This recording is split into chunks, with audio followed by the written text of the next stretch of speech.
اسلام کی ترقی کے لیے فکر مند ہوتا ہے۔ ہم بھول گئے صحابہ کی قربانیاں، بھول گئے اہل بیت کی قربانیاں، بھول گئے انبیاء علیہ السلام اور خود ہمارے نبی کی قربانیاں۔ یہ لوگ بھی کہتے بھائی ہم اپنی فیملی کے ساتھ خوش ہیں، سارے اللہ کی عبادت کر رہے ہیں، سارے مسلمان ہیں، اپنا اپنا کام کرو بھائی۔ گھر چھوڑا، خاندان چھوڑا، کٹوا دیا پورا خاندان امام حسین نے، کیوں؟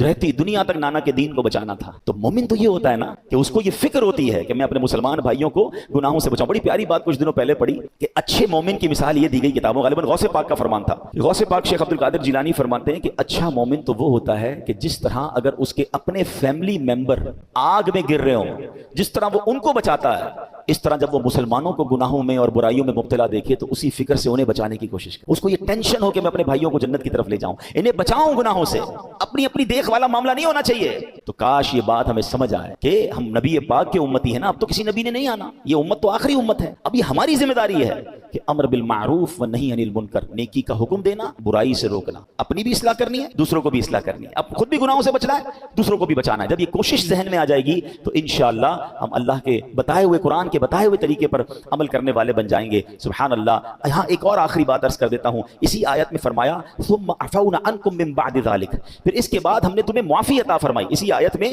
قرآن نے کیا کہا کہ تم نے شرک کیا، پھر تمہیں اللہ نے معافی عطا فرما دی۔ اب سوال یہ ہوتا ہے کہ فرعونیوں نے جب شرک کیا تھا انہیں تو غرق کر دیا گیا، بنی اسرائیل نے شرک کیا، انہیں معافی کیسے مل گئی؟ ان پر عذاب کیوں نہیں آیا؟ سبحان اللہ۔ تو ارشاد ہوا لعلکم تشکرون، تاکہ تم شکر ادا کرو۔ گویا فرمایا جا رہا ہے کہ فرعونیوں کا بھی جرم یہی تھا، فرعونیوں نے تو ایک جیتے جاگتے بندے کو خدا مانا تھا، تم نے تو بچڑے کو خدا مان لیا، مگر ان کے اندر شکر کی اہلیت نہیں تھی۔ اللہ جانتا ہے کہ تمہارے اندر شکر کی اہلیت ہے، تمہیں شکر کا موقع دیا جا رہا ہے، اللہ کا شکر بجا لاؤ، اللہ کی فرما برداری میں مصروف ہو جاؤ۔ تو پتہ کیا چلا؟ تو کرنچ آف دس اول سٹوری کیا ہے کہ عذاب کا ایک سبب ناشکری ہے۔ ہاں، بندہ گناہ کرتا ہے، اللہ پاک مہلت دیتا ہے، پھر گناہ کرتا ہے، پھر مہلت دیتا ہے، پھر گناہ کرتا ہے، پھر مہلت دیتا ہے، یہاں تک کہ بندہ گناہ کرتا جاتا ہے، اس کا دل سیاہ ہو جاتا ہے، اب وہ توبہ کے لائق نہیں رہتا، گناہ اور ناشکری اس کی طبیعت میں رچ بس جاتی ہے، تب وہ موقع آتا ہے کہ اللہ پاک پکڑ فرماتا ہے اور بندہ تباہ و برباد ہو جائے۔ قرآن میں ایک اور واقعہ کسی موقع پہ اس کو بھی پوری تفصیل سے بیان کریں گے۔ یمن میں ایک علاقہ تھا سبا، یہ ایک ایسا علاقہ تھا کہ دنیا کا سب سے خوبصورت اس کی آب و ہوا تھی، کوئی مچھر نہیں، کوئی کیڑا نہیں، اتنے شاندار پھل تھے کہ لوگ اپنے سر پر ٹوکری اٹھا کے نکلتے تھے تو درختوں سے پھل گرنا شروع ہو جاتے تھے۔ ورلڈ بیسٹ ایٹماسفیئر تھا۔ آج لوگ کہتے ہیں نا فلاں کنٹری کی ہوا سب سے اچھی ہے، ایٹماسفیئر اچھا ہے، وہ ایسی ہوا تھی کہ اس کے اندر سے کوئی گزرتا تھا تو صحت مند ہو جاتا تھا، مگر وہ قوم ناشکری کرنے لگی، کفر کرنے لگی۔ 13 نبی بھیجے گئے اس قوم پر، وہ قوم نے نہیں مانی بات، ناشکری کرتے تھے، کہتے ہماری یہ ساری اللہ نے تھوڑی دی ہے، تو ہم نے ہمارے پاس یہ نعمت ہے، ہم نے بلڈ اپ کیا ہے۔ اللہ نے کیسے اس قوم کو تباہ کیا؟ چوہے بھیجے۔ اتنی بڑی قوم، اتنا بڑا کام تھا، ان کے پاس ایک نہر تھی جہاں سے پانی وہ لیتے تھے، ایک بند باندھا تھا، چوہے گئے اس بند کو کاٹا، ایسا سیلاب آیا کہ ان کے تمام باغات، تمام گھر، سب کچھ غرق ہو گیا۔ پتا چلا کہ ناشکری کرنے پر اللہ عذاب دیتا۔ کاش یہ بات سمجھ آ جائے، اور شکر کرنے پر اور دیتا ہے۔ کمال دیکھیں، نعمت بھی خود دے رہا ہے، عطائیں بھی خود کر رہا ہے، ہمیں صرف کیا کرنا ہے؟ شکر بجا لانا ہے۔ شکر کریں گے ملٹیپلائی ہونا شروع ہو جائے گا، بڑھنا شروع ہو جائے گا۔ خود قرآن میں فرمایا لَإِن شَكَرْتُمْ لَأَزِيدَنَّكُمْ، تم میرا شکر ادا کرو میں تمہیں اور عطا کروں۔ If you want to multiply your rewards، آپ کے پاس جو کچھ ہے، blessings ہیں، اللہ کی طرف سے عطائیں ہیں، مال ہے، شہرت ہے، عزت ہے، اولاد ہے، آپ چاہتے ہیں کہ باقی بھی رہے اور بڑھتی بھی رہے، there is only one formula، شکر کرنا، ناشکری نہیں کرنا، ٹھیک ہے؟ اور شکر زبان سے بھی کرنا ہے اور اعمال سے بھی کرنا ہے۔ میں یا اللہ تیرا شکر، یا اللہ تیرا شکر بھی کرتا رہوں اور باقی اللہ کی نافرمانی بھی کرتا رہوں، یہ بھی نہیں۔ نمازیں بھی پڑھنا شکر ہے، یہ پوری باڈی کا شکر ہے، ٹھیک ہے نا؟ زبانی شکر کیا ہے؟ الحمدللہ کہتا رہے، یا اللہ تیرا شکر کہتا رہے۔ اللہ کی نافرمانی سے بچنا بھی شکر ہے۔ آخر میں یہ وظیفہ بھی سن لیں کہ الحمدللہ کہنے کی عادت ڈالیں، ذرا زور سے کہیے الحمدللہ۔ صبح اٹھے، اللہ نے نیا دن دیا، الحمدللہ۔